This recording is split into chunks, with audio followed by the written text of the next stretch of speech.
उमर भाई।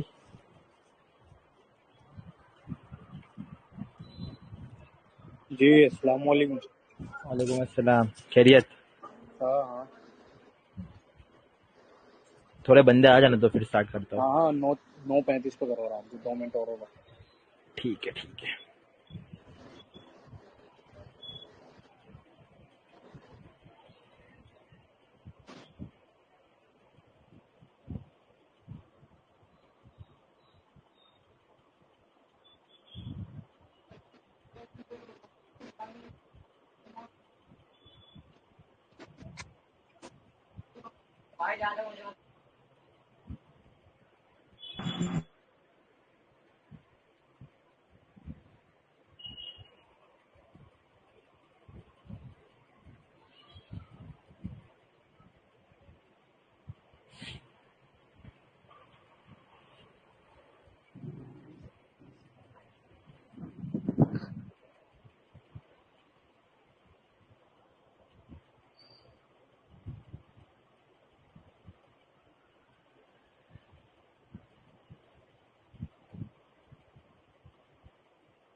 चलो यूसुफ भाई स्टार्ट करो। ठीक है।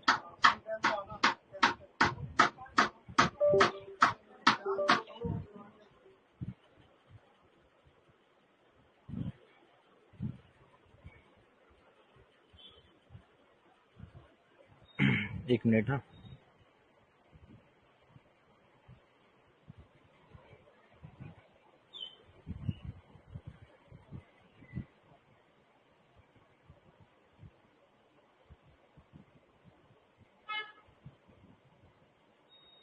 रिकॉर्डिंग कौन कर रहा है उमर भाई?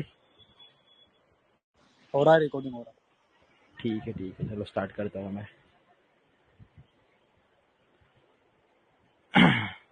तो चलो, आज अपन सीखने जा रहे हैं वॉलेटिलिटी कॉन्ट्रैक्शन पैटर्न, वीसीपी। पहले तो अपन ये समझ लेते हैं कि वीसीपी का मतलब क्या होता है। वीसीपी का मतलब क्या होता है? वॉलेटिलिटी। फर्स्ट तो उसका वर्ड है वॉलेटिलिटी। वॉलेटिलिटी को क्या समझो? पहले रेंज समझो, उसको रिप्लेस कर दो वर्ड के कि रेंज है। किस चीज की रेंज? मूवमेंट की रेंज। वॉलेटिलिटी मतलब रेंज ऑफ मूवमेंट। अब समझ लो कॉन्ट्रैक्शन।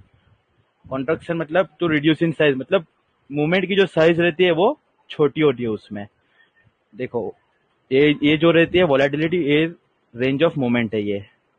और कॉन्ट्रैक्शन जो होता है वो मतलब ये रेंज छोटी होती जाती है। पहले देखो इतनी बड़ी रेंज आई, फिर इससे छोटी आई, फिर और इससे छोटी आएगी, फिर यहाँ पे ब्रेकआउट होगा, वहां पे एंट्री लेना रहता है। वो कैसे, मैं आपको समझाता हूँ। तो वॉलेटिलिटी कॉन्ट्रैक्शन पैटर्न, वो ये वर्ड क्या समझ आ गया आपको? माइक ऑन करके हाँ बोल दे देना, तो थोड़ा जी आगे जी बढ़े। आ गया जी। तो अब इसमें क्या होता है फुल दिखाता फुल स्क्रीन कर दो तो भाई, फुल हूँ। स्क्रीन कर दो F11। एक सेकंड ना, फुल स्क्रीन कैसे होती है यार? F11 नहीं फुल स्क्रीन है। F11 कर दो। हाँ, हाँ हाँ, F11। एक मिनट एक मिनट। इसमें थोड़ी दिक्कत आएगी।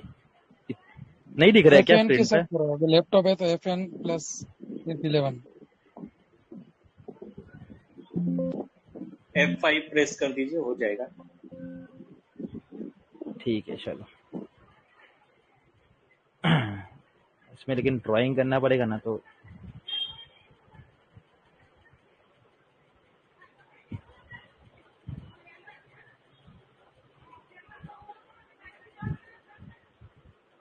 अब देखो इसमें क्या सीन रहता है, स्मॉल स्क्रीन पे ही करना पड़ेगा, ड्राइंग करना है इसमें।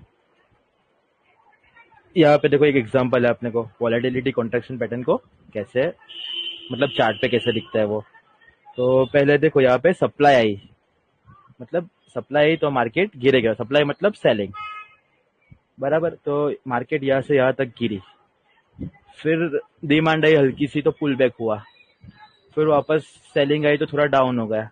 मतलब ये रेंज में आके यहाँ पे बॉटम फिशर लोग बाय करते हैं। यहाँ पे कैसे लोग बाय करते हैं, वो लोग जो होते हैं ना, जो बोलते हैं कि यहाँ पे बहुत नीचे आ गया स्टॉक, यहाँ पे बाय कर लेते हैं अपन, तो यहाँ पे बॉटम फिशर लोग बाय करते हैं। अब बॉटम फिशर लोग बाय करेंगे तो यहाँ से मार्केट में डिमांड आ जाएगी, मतलब ये स्टॉक जो भी स्टॉक रहेगा उसमें डिमांड आ जाएगी, तो वो हल्का सा ऊपर जाएगा, यहाँ से हल्का सा ऊपर गया, फिर थोड़ा प्रॉफिट बुकिंग आया, फिर वापस पुल बैक आया, फिर वापस ऊपर जाएगा, और यहाँ ये पॉइंट पे है ना, ये पॉइंट पे आके बॉटम फिशर लोग यहाँ पे सेलिंग कर देते हैं, मतलब यहाँ पे उन लोग का प्रॉफिट ज्यादा हो जाता है और यहाँ पे इन लोग बुक कर देते हैं। फिर यहाँ आता है बॉटम फिशर लोग छोड़ते हैं, तो फिर यहाँ पे वापस पुल बैक आएगा, फिर प्राइस जो है वो एक रेंज में फंस जाएगा। मैंने क्या बोला था, इसमें क्या हुआ, वॉलेटिलिटी कॉन्ट्रैक्ट हुआ। पहले क्या हुआ मूवमेंट की रेंज इतनी बढ़िया है, यहाँ से लेके यहाँ तक की आई, फिर क्या हुआ, दूसरी बार आई छोटी मूवमेंट आई, फिर तीसरी बार आया फिर वापस एक छोटी मूवमेंट आई। मतलब क्या हुआ, ये रेंज में फिर एंड में ये रेंज में फंस जाएगा प्राइस और यहाँ पे सप्लाई क्या होगी, खत्म हो जाएगी। मतलब ये पूरा जो फेज है ना यहाँ पे जितनी भी, मतलब ये पूरा जो फेज है ना, यहाँ पे सप्लाई खत्म हो जाती है मतलब बायर्स एक्टिव हो जाते हैं और जो बेचने वाले होते हैं वो निकल जाते हैं। तो ये थोड़ा समझ आ गया आपको कि इसमें क्या सीन रहता है। चल एक बार फिर से आइडेंटिफाई करता हूं मैं, एक सेकेंड, ये पूरा निकाल देता हूँ।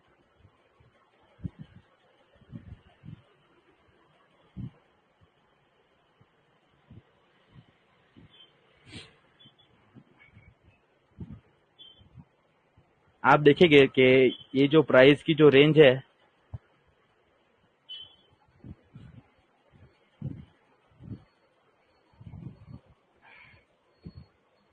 हेलो आवाज आ रही है मेरी? आ रही है भाई, हाँ, कल भी आ आ रही रही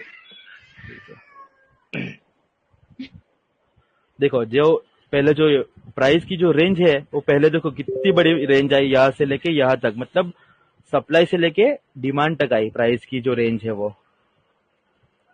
फिर देखो, फिर यहाँ डिमांड पे बायर्स एक्टिव हो जाते हैं, बॉटम फिशर लोग एक्टिव हो जाते हैं, तो यहाँ पे डिमांड आएगी तो वो प्राइस ऊपर जाएगा, फिर वापस हल्का सा पुल बैक आएगा, फिर वापस ऊपर जाएगा, फिर एंड में है ना रेंज में फंस जाएगा। और उसको क्या बोलते हैं, मैंने बताया ना कि कॉन्ट्रैक्शन का मतलब क्या, रेंज कॉन्ट्रैक्ट हो जाती है, साइज कम हो जाती है, और जो सप्लाई होती है वो ये पॉइंट पे खत्म हो जाती है। और जब सप्लाई खत्म हो जाएगी तब वॉल्यूम आते ही मैसिव ब्रेकआउट आएगा। पहली बात तो ये इसको सीखने के लिए प्राइस एक्शन सीखना बहुत जरूरी है, जो हमारे उमर भाई सिखाते हैं। तो प्राइस एक्शन सीखना बहुत जरूरी है, और प्राइस एक्शन में दो इम्पोर्टेंट फैक्टर है। पहला जो है वो है प्राइस, और दूसरा जो है वो वॉल्यूम है। क्या होना चाहिए, जब ये पूरा कॉन्ट्रैक्शन हो रहा है प्राइस का, ये जो पूरा कॉन्ट्रैक्शन जो हो रहा है ना पूरा, तो वॉल्यूम की कॉन्ट्रैक्शन का है, मतलब वॉल्यूम यहाँ पे नीचे जाना चाहिए। मतलब ये जब पूरा फेज जब होता है ना, ये पैटर्न जब स्टार्ट होता है ना, तब ये पूरे फेज में वॉल्यूम नीचे की साइड जाना चाहिए, नीचे की साइड जाना चाहिए, ऐसा छोटा छोटा छोटा छोटा नीचे जाना चाहिए। या तो बहुत लो रहेगी या फिर कांस्टेंट रहेगी, वॉल्यूम कांस्टेंट रहेगी या बहुत लो रहेगी, और बीच बीच में स्पाइक भी आ जाता है। ऐसा जरूरी नहीं है कि नीचे ही जाएगा, बीच बीच में स्पाइक भी आ जाता है। तो ये जो पूरा जो फेज होता है ना, उसमें वॉल्यूम डाउन साइड होना चाहिए, और एंट्री अपन की कब रहेगी, जब यहाँ पे ब्रेकआउट होगा, वो भी वॉल्यूम के साथ होना चाहिए। मतलब ये वीसीपी पैटर्न में वॉल्यूम का मेन खेल है। मतलब ये रेंज में जब पूरा फेज फंस जाएगा ना, तब जहाँ पे सप्लाई खत्म हो जाएगी, सप्लाई जब खत्म हो जाएगी तब अपन को ये पॉइंट पे बाय करना रहेगा, और ये पॉइंट पे जब बाय करेंगे अपना स्टॉप लॉस ये नीचे की साइड रहेगा। मतलब ये low risk high reward pattern रहेगा। इसमें क्या रहेगा, रिस्क छोटा रहेगा और रिवॉर्ड ज्यादा रहेगा। तो इसमें और ये पैटर्न है ना, इमीडिएटली वर्क करना चाहिए। मतलब क्या, आपको ये पैटर्न जल्द से जल्द रिटर्न देना चाहिए। मतलब 1-2 दिन में रिटर्न देना चालू कर देना चाहिए। मतलब ये सेशन ये पैटर्न 3-4 दिन के अंदर अगर आपको शो नहीं करेगा ना, 3-4 दिन के अंदर रिटर्न शो करने नहीं लगेगा ना, तो वो साइडवेज हो जाएगा, ये फेल हो जाएगा। तो ये फेल हो गया मतलब फिर आप अपने हिसाब से काम नहीं कर रहे, तो इसमें एंट्री मत लो। फिर स्टॉप लॉस लेके निकलना पड़ता है इसमें, ये जोन में। अब इसमें 3 टीज होते हैं, वॉलेटिलिटी के टीज होते हैं। मतलब 1-2, ये देखो 1T, 2T, 3T, 4T और 5T है। ये एग्जाम्पल है वॉलेटिलिटी कॉन्ट्रैक्शन के। 1T मतलब क्या, सारे कॉन्ट्रैक्शन एक लेवल के, सारे कॉन्ट्रैक्शन एक लेवल के रहते हैं, रेक्टेंगल टाइप के। प्राइस जो है वो उसी के अंदर मूव कर रहा है। देखो प्राइस जो है वो उसी के अंदर मूव कर रहा है। और ब्रेकआउट कब देगा, जब यहाँ पे वॉल्यूम आएगा और ब्रेकआउट देगा। यहाँ पे देखो ये जोन में जब प्राइस घूम रहा होगा ना, तब वॉल्यूम नीचे रहेगी, ऐसा छोटी छोटी रहेगी। कोई कोई बार बीच में स्पाइक भी आ जाती है, लेकिन वॉल्यूम छोटी छोटी रहेगी।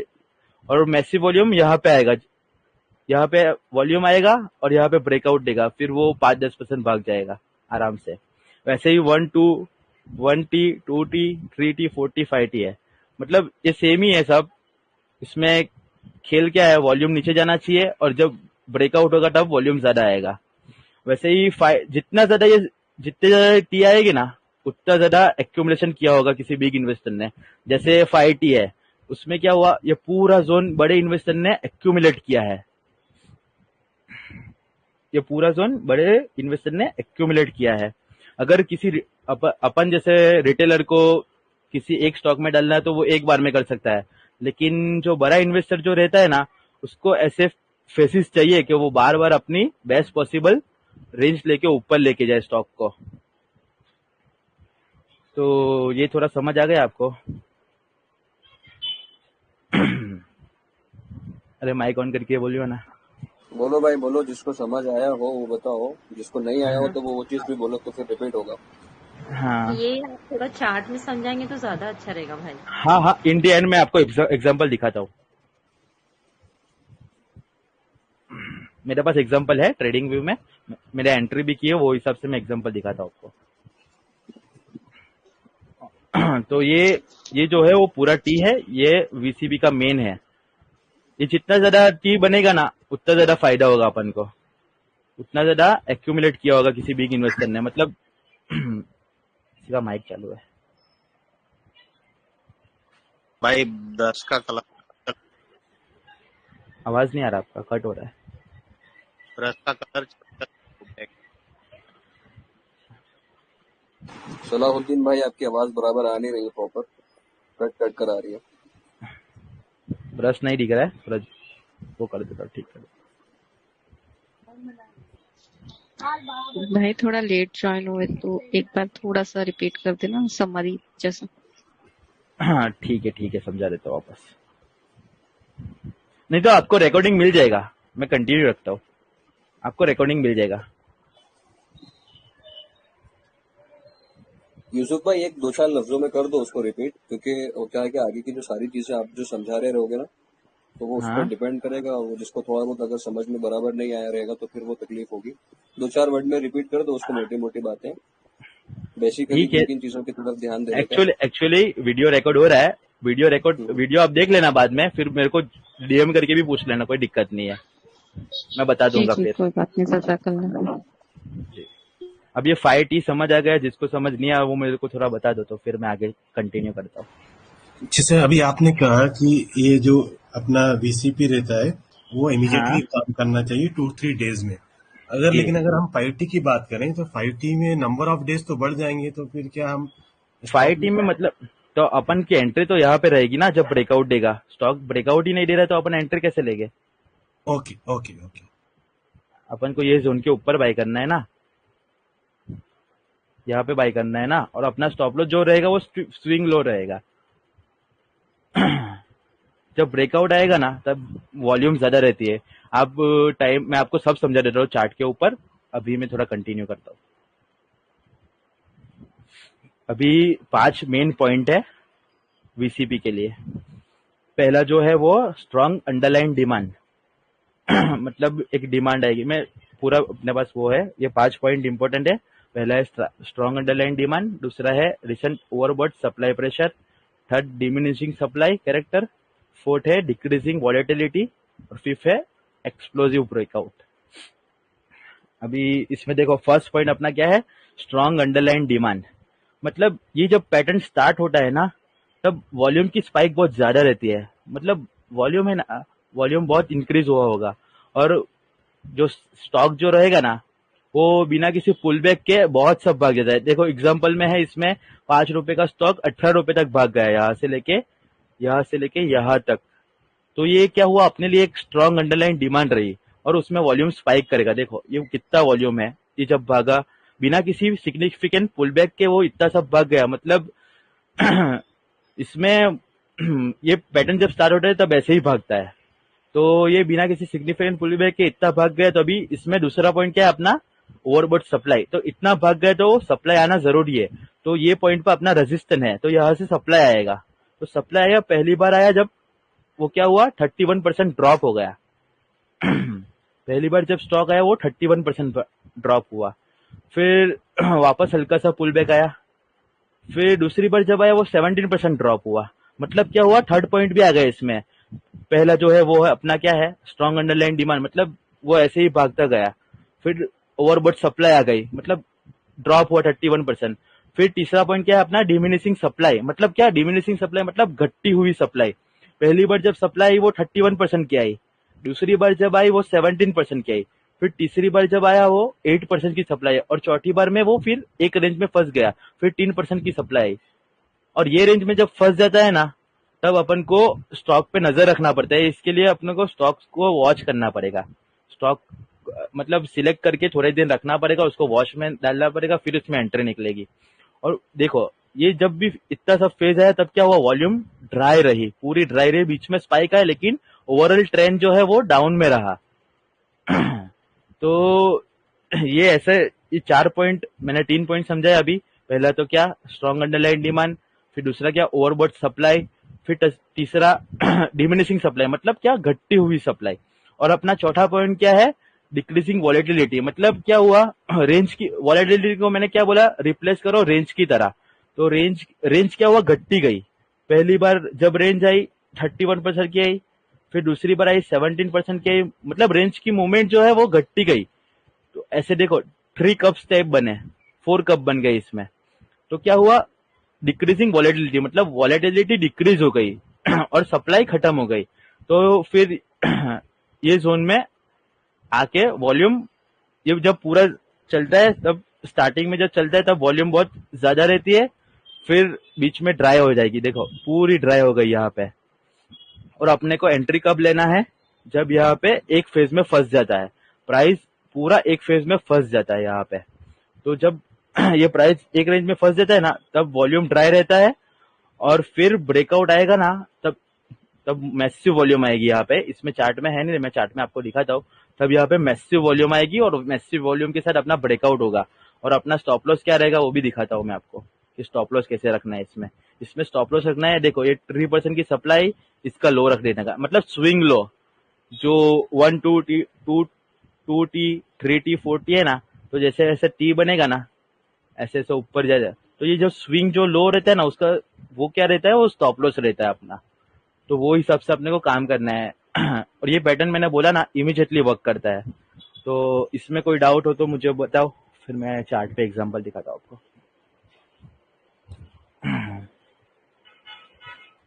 हेलो,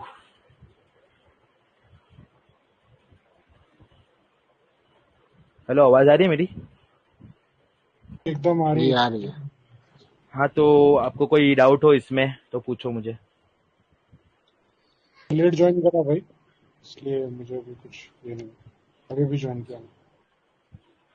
आपको रिकॉर्डिंग मिल जाएगा भाई, पूरा रिकॉर्ड हुआ है, तो आप रिकॉर्डिंग देख लेना, फिर आपको कोई भी क्वेरीज होगी तो मुझे पूछना। जी भाई। कोई से भी टाइम फ्रेम में ये काम करेगा? जी, कोई मतलब जितना बड़ा टाइम फ्रेम होगा उतना अच्छा रहेगा। मतलब डेली चार्ट में जरा ज्यादा देखना, डेली चार्ट में जरा काम करता है ज्यादा। छोटे में भी करता है, लेकिन फिर उसमें रिटर्न थोड़ा कम मिलेगा।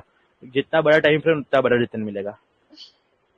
अच्छा अच्छा, ठीक, शुक्रिया। किसी को कोई डाउट हो तो पूछो, फिर मैं थोड़ा आगे बढ़ता हूँ।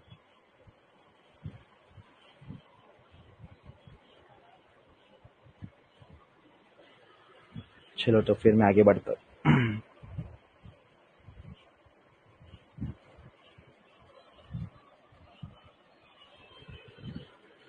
देखो, मैंने एंट्री जो ली थी वो हिसाब से मैं दिखाता हूँ। मैंने एक चार्ट पे एंट्री ली थी, मैं दिखाता हूँ आपको। ITI, उसमें पूरा VCP एकदम क्लीन आपको समझाऊंगा मैं।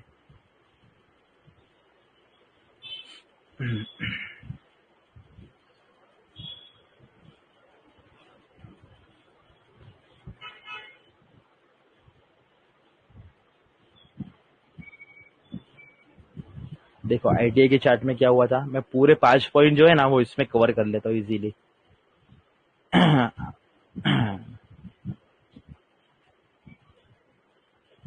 ITI में देखो, मैंने क्या पहला पॉइंट क्या बताया, स्ट्रॉन्ग अंडरलाइन डिमांड। मतलब क्या हुआ, स्ट्रॉन्ग अंडरलाइन डिमांड यहाँ पे स्ट्रॉन्ग अंडरलाइन डिमांड मतलब मैंने क्या बोला, कोई भी पुल बैक आने से पहले वो इतना सब भाग गया, यहाँ से लेके यहाँ तक भाग गया। और उसमें देखो वॉल्यूम कैसी रहती है, बिग रहती है। मतलब ये पैटर्न जब स्टार्ट होता है तब ऐसा ही रहता है, वॉल्यूम एकदम स्पाइक रहती है ज्यादा। फिर क्या हुआ, अपना दूसरा पॉइंट क्या था, एक सेकेंड ना।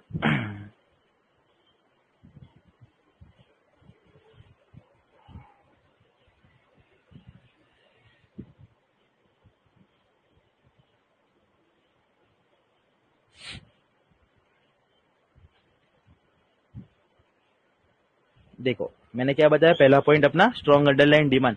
मतलब प्राइस यहाँ से लेके यहाँ तक भाग गया, कोई भी पुल बैक। मतलब इसमें देखो वॉल्यूम कितना ज्यादा है, स्पाइक कितनी ज्यादा है। मतलब ये अपना पहला पॉइंट हो गया, स्ट्रॉन्ग अंडरलाइन डिमांड।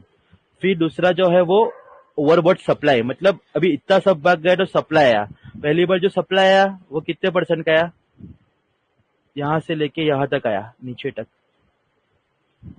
करीब 28% जैसा सप्लाई आया, पहली बार आया जो, बराबर।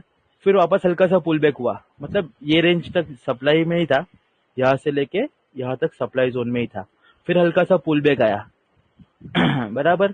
फिर वापस सप्लाई, जो पहली सप्लाई थी वो 27% की आई, जो दूसरी थी वो कितनी आई, देखो यहाँ से लेके 11% की आई। मतलब क्या हुआ, इसमें थर्ड पॉइंट आ गया अपना, क्या, डिमिनिशिंग सप्लाई। मतलब सप्लाई घटती गई। पहली बार जब आई तो 27% की सप्लाई, दूसरी बार जो आई वो क्या हुआ, 11% की आई। फिर तीसरी बार आई वो 3% की आएगी। फिर क्या हुआ, प्राइस एक रेंज में फंस गया यहाँ पे, और ये क्या बना, 1T अपना 2T बन गया, बराबर। तो ये 2T जब बन गया तो अपना VCP बन गया, और ये एक रेंज में इंडियन फंस गया। और यहाँ पे क्या बना, इनसाइड बार। देखो यहाँ पे इनसाइड बार, जो हमारे उमर भाई उसमें एकदम एक्सपर्ट है, उन्होंने ही सिखाया, उन्हीं की वजह से मैं यहाँ पे हूँ आज। तो उमर भाई ने सिखाया था, इनसाइड बार बना था ये कैंडल। देखो ये इनसाइड बार कैंडल है, तो ये इनसाइड बार के ऊपर भी यहाँ पे थोड़ा कंसोलिडेट हुआ। फिर यहाँ पे मेरे को लगा कि यहाँ पे ये ब्रेकआउट दे देगा, तो मैंने यहाँ पे एंट्री बना ली थी। फिर एंट्री बना ली, दूसरे दिन अच्छे से उसने ब्रेकआउट दिया, और मेरा स्टॉप लॉस भी वॉल्यूम के साथ, देखो बिग वॉल्यूम। यहाँ पे क्या हुआ, पूरा समझाता हूँ वापस। पहले तो डिमांड क्रिएट हुई, डिमांड यहाँ से लेके यहाँ तक आई। फिर अपना दूसरा पॉइंट जो आया, ओवरबॉट सप्लाई। पहली बार सप्लाई आई 27% की, दूसरी बार आई 11% की, और तीसरी बार एकदम कम हो गई, और इंडियन प्राइस एक रेंज में फंस गया। और फिर यहाँ पे उसको कुछ ना कुछ तो करना ही पड़ेगा यहाँ पे। तो ये कैंडल पे मैंने एंट्री ली थी, और मैंने कम से कम 2 दिन में 20% से ज्यादा इसमें प्रॉफिट बुक किया था, समझ लो। तो तो ये होता है VCP। और अपना स्टॉप लॉस भी देखो इसमें बहुत कम रहेगा। मैंने ये कैंडल पे एंट्री ली, मेरा स्टॉप लॉस देखो कितना रहेगा। मैंने स्विंग लो मतलब यहाँ पे मैंने स्टॉप लॉस ले लिया। तो ये कैंडल पे मैंने एंट्री ली, और मेरा स्टॉप लॉस देखो करीब 3% से भी ज्यादा नहीं है। और मेरा रिवॉर्ड देखो कितना बड़ा है, 20% से भी ऊपर। तो ये होता है VCP। समझ गए आपको? और कोई क्वेरी है आपको?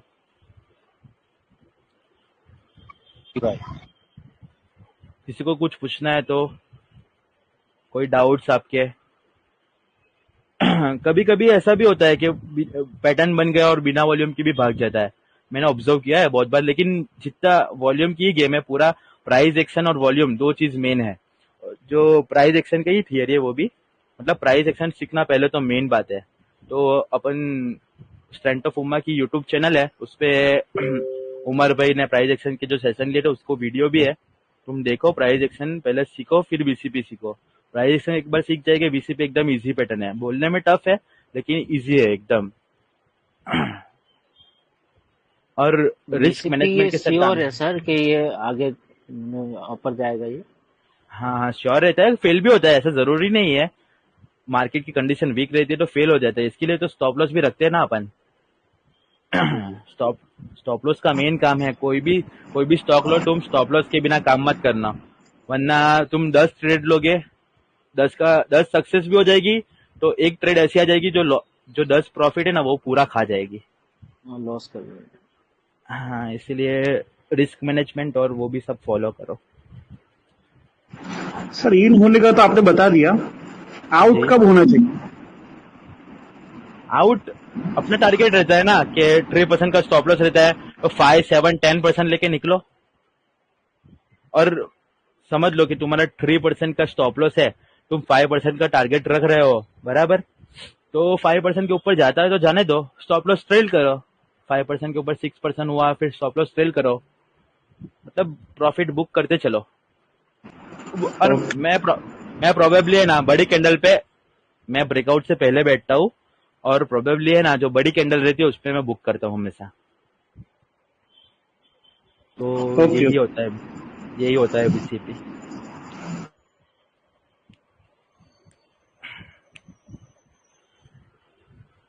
और कोई डाउट्स? यूसुफ भाई, जी साथ में यार जो तुमने मुझे सिखाया इनसाइड बार वाला, वो एनएमडीसी का मैंने, चार्ट लगा के वो भी ले लो यार। ठीक है। बस तुमने सिखाया, दो काम मैंने एक नहीं साथ हो सिखाया। जाएंगे। तुमने सिखाया, मैंने नहीं सिखाया। अरे क्या बात कर रहे देखो ये इनसाइड बार क्या होता है मैं आपको दिखाता हूँ आज।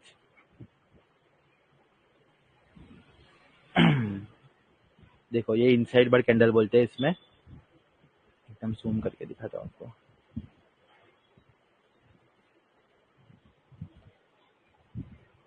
देखो ये इनसाइड बार कैंडल बोलते हैं इसको।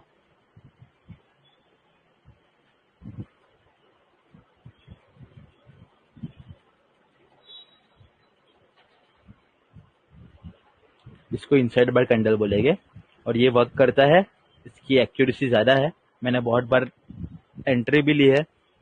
तो इनसाइड बार में क्या रहता है, ये जो पूरी जो बॉडी है ना, बॉडी उसके अंदर एक छोटी सी कैंडल बनना चाहिए ऐसी।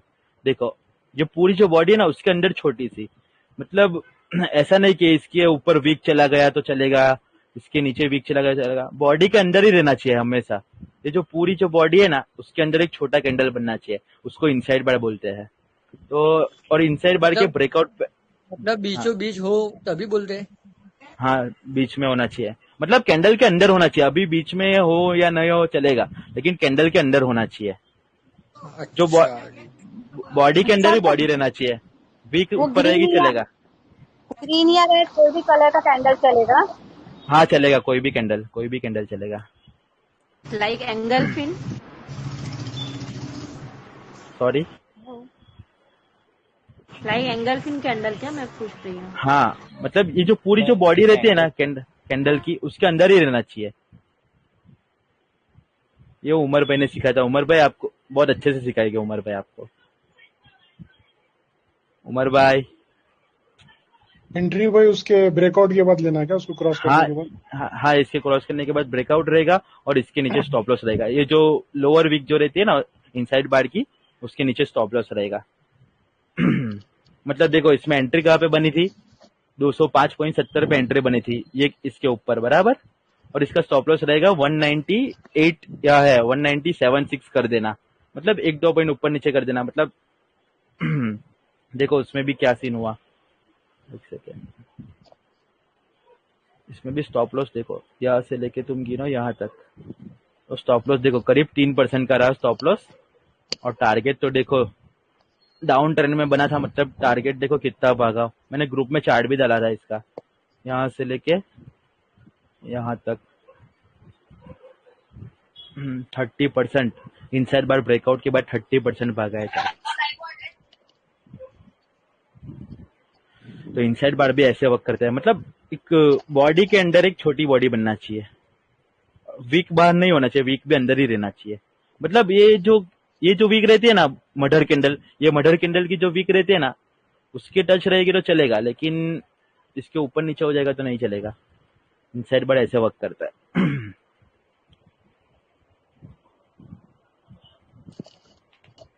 सर और इसमें कोई फुल बैक है, वो डबल बने या सिंगल बने, कब एंट्री ले सकते हैं? मतलब एक एक कैंडल पुल के बैक। बाद पुल बैक, जो वीसीपी जी में बताया वो आपको मैंने। जी जी। यूसुफ भाई ये भी बताओ ना कि इनसाइड बार जिधर ब्रेकआउट देता है उधर की साइड चलता है, नीचे भी ऊपर। हाँ इनसाइड बार है ना, कोई एग्जांपल है उमर भाई जो नीचे की साइड ब्रेक हुआ? ड्राइंग में बता दो, ड्राइंग चार्ट करके कि कैसे क्या ब्रेकआउट करना चाहिए, किस तरीके से ब्रेकआउट करना चाहिए। इसमें एग्जांपल है पूरा, देखो इसके ऊपर जैसे ही निकला वो कैसा भागा, देखो ये जोन के ऊपर जो ऊपर की साइड का ब्रेकआउट हुआ फिर कैसा भागा, देखो एक रैली दी उसने पूरी, और वो हायर लो बना के जा रहा है अभी ऊपर बराबर। और अगर ये कैंडल के बाद ये कैंडल जो अगर नीचे बनती, एक सेकंड ड्राइंग करके दिखा देता हूँ, अगर यहाँ पे जो ये वाला जो ब्रेकआउट दे दिया होता ना कैंडल ने, तो फिर वो डाउन ट्रेंड चालू हो जाता है। यहाँ से ऐसे ऐसे करके नीचे जा रहा है, जैसे ही ऊपर गया वैसे नीचे भी आता है। इनसाइड बार ब्रेकआउट का ये फायदा है, मतलब वो ऊपर से नीचे जाए, हाँ नीचे से ऊपर जा। ये जो कैंडल है ना, वो जिस साइड ब्रेकआउट करेगा ना उस साइड भागेगा। अगर ये नीचे कर दिया तो फिर नीचे की तरफ भागेगा। अपना उमर भाई स्मॉल कैप में था ना अभी?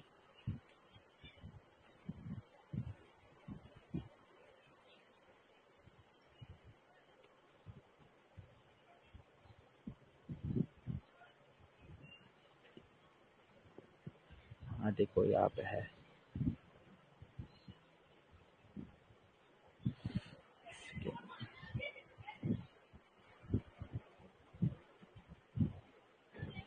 यहाँ पे देखो इनसाइड पर बना था।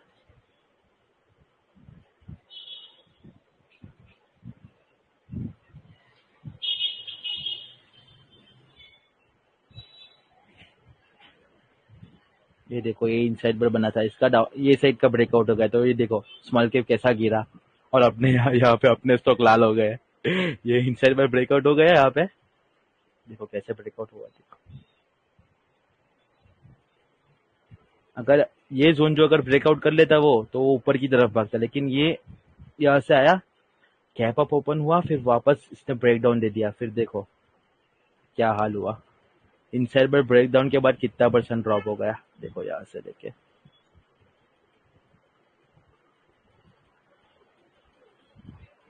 स्मॉल कैप करीब 4% डाउन हो गया, देखो 4.5%। सर मतलब ये इसमें जी इनसाइड वाले कैंडल है, वो रेड बने या ग्रीन बने, कौन से बननी हाँ, चाहिए? कोई भी चलेगी, कोई भी, मतलब वो एक बार के अंदर छोटा सा बार बनना चाहिए। जी जी जो बड़ी कैंडल रहती है ना, उसके अंदर छोटी वाली कैंडल, वो कोई भी चलेगी, ग्रीन कलर या रेड कलर, उसमें कोई फर्क नहीं पड़ता है। जी जी शुक्रिया। जी उमर भाई कल कल की मार्केट में क्या स्मॉल कैप का क्या होगा? कल मार्केट फर्स्ट हाफ में डाउन जाएगा और सेकंड हाफ में अप हो जाएगा। मेरी एनालिसिस है, मैं गलत भी हो सकता हूँ, लेकिन फर्स्ट हाफ में डाउन हो सकता है, अच्छा अच्छा। फिर और कवर हो फर्स्ट जाएगा। का और जो फर्स्ट में डाउन होगा वो कितने कितने 12 बजे के बाद ऊपर आ जाएगा? वो तो कुछ भी नहीं कह सकते, 1 घंटे में भी ऊपर आ सकता है। अभी निफ्टी है, जो ये चलना चाहिए उसके हिसाब से। अभी क्या है उमर भाई कि अभी जो प्रॉफिट मिलता है उसको बुक करके एग्जिट अच्छा है कि फिर उसकी होल्ड करने पर अच्छा है बी मार्केट में? उमर भाई बताओ, उमर भाई बताएंगे। उमर भाई भाई हाँ जी, ये इनसाइड बायर कौन से टाइम फ्रेम में देखना रहेगा? जितना बड़ा टाइम फ्रेम होगा उतना अच्छा, मतलब 1 आवर, 2 आवर, 3 आवर, 4 आवर, फिर 1 डे में ज्यादा देखो, डेली में ज्यादा देखो, डेली में। अच्छा मेरे जितने भी मतलब चार्ट तो पूरा पहले मंथली का देखो, मंथली का चार्ट अगर बुलिश हो तो फिर वीकली में देखो, और इनसाइड बार छोटे टाइम फ्रेम पे ही अच्छा लगता है, जितना छोटा टाइम फ्रेम होगा ना उतना ही अच्छा रहेगा। वीकली पे थोड़ा टाइम लेगा, लेकिन डेली में जो रहता है वो थोड़ा फास्ट काम करेगा।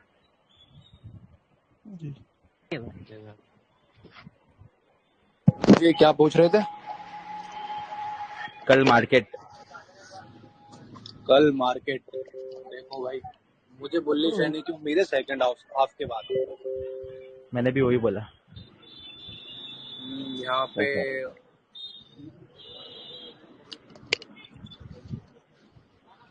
इंशाल्लाह सेकंड उमर हाफ भाई के बाद बुलिश रहेगा।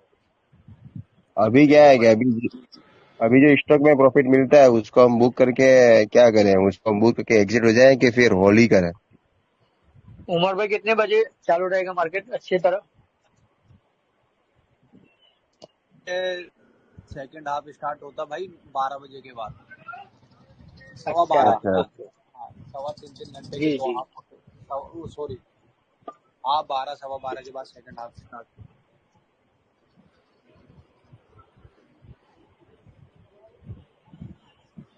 देखो मैंने ग्रुप में भेजा इनसाइड बार का जादू,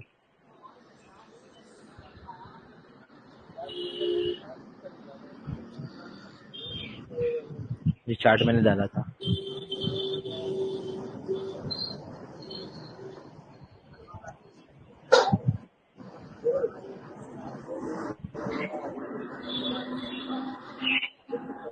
अस्सलाम वालेकुम यूसुफ भाई। वालेकुम अस्सलाम। हाँ भाई, मुझे एक सवाल पूछना था। जी, ये कभी कभी अपन ब्रेकआउट के बाद में ना तो एंट्री लेते हैं, बाद में वो स्टॉक जो है तो वीक बनाकर नीचे आ जाता है, ब्रेकआउट के नीचे आ जाता है, तो उसमें क्या करें? उसमें फिर देखो अपना स्टॉप लॉस जो है वो स्टॉप लॉस रखो वहां पे ही, फिर वेट करो, उसमें स्टॉप लॉस हिट हो गए तो अगर निकल जाओ, ब्रेकआउट फेल होते हैं। बेसिकली इनसाइड बार में स्टॉप लॉस आपका जो बॉडी की मेन कैंडल है ना उसका लो आपका स्टॉप लॉस रहेगा। अगर उसको ये नीचे की तरफ वो, अगर आप ब्रेकआउट पे ले रहे हो ना इनसाइड बार के, तो उसका अगर नीचे की तरफ वो लो काट रहा है, इसका मतलब इनसाइड बार ब्रेकआउट, तो फिर आपको एक्सेप्ट करना पड़ेगा, उसमें इंतजार नहीं करना। स्टॉप लॉस लेना भी सीखो भाई। जी जी। तो भाई ये ब्रेकआउट के बाद में कुछ इंतजार करना है या फौरन ब्रेकआउट पर एंट्री ले लेना है? भाई 5 मिनट की एक कैंडल है ना सस्टेन होने देने का, 5 मिनट की कैंडल, एक कैंडल ब्रेकआउट के बाद सस्टेन होना चाहिए, फिर तुम एंट्री बनाओ। 5 मिनट के टाइम फ्रेम में देखने का है ना? हाँ, एक कैंडल अगर सस्टेन हो गई ना उसके बाद तुम एंट्री बनाओ आराम से। जज़ाकल्लाह।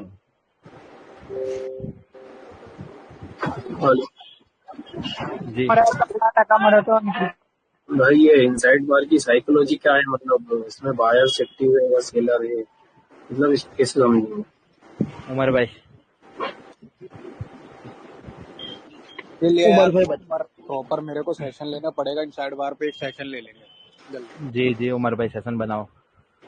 ठीक है ठीक है, जल्दी कर ले। तो वीसीपी में भाई लोग सबको मजा आया ना? उमर भाई कैसा था? उमर भाई कैसा था वीसीपी? बढ़िया था माशाल्लाह। फर्स्ट टाइम था मेरा सेशन भाई, इसके लिए थोड़ा फंबल भी हो रहा था, लेकिन जैसा गया वैसा बराबर गया। सही है, उस्ताद आदमी हो यार तुम। अरे उस्ताद तुम हो। नहीं